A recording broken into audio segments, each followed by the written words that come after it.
Alors, en Israël, on a toujours l'impression qu'on va se faire avoir lorsqu'on a affaire à un câblan et que finalement, ce sont des travaux qui vont nous revenir beaucoup, beaucoup plus cher que si on prenait deux, trois corps de métier et que nous-mêmes, on faisait le chef d'orchestre. Alors, c'est vrai que c'est le sentiment souvent que les gens peuvent avoir, mais je pense que c'est un problème de préparation. Très souvent, des gens m'appellent en disant: «Ah, tu peux commencer demain, j'ai une maison à refaire». Ça, c'est la meilleure façon de partir dans le mur.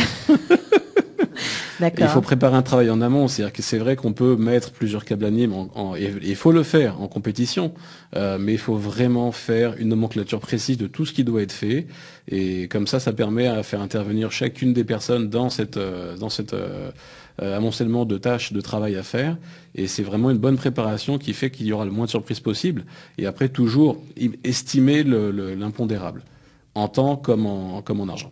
En tant comme un argent. Et donc, lorsqu'on signe un devis avec un câblan listant tous les travaux de rénovation qu'on souhaite faire, il y a des choses à inscrire aussi sur ce devis, des choses.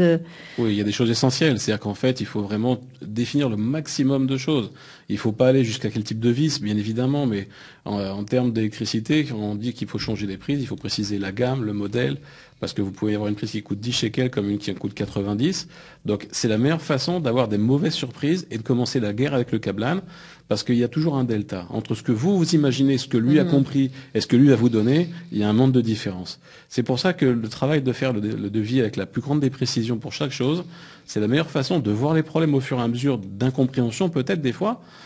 Très souvent, ça m'arrive de pas comprendre le client. Donc, quand c'est le plus détaillé possible, on peut estimer et on peut voir et on peut annuler ces questions, ces problèmes et ces tensions qu'il peut y avoir entre client et câblan.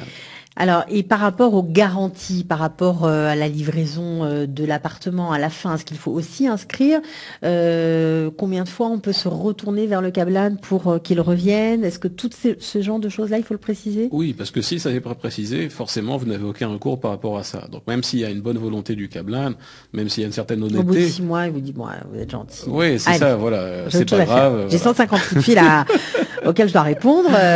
Bon, malheureusement, je prends des fois du temps, mais je reviens toujours sur mes chantiers. C'est aussi un des problèmes. Ouais.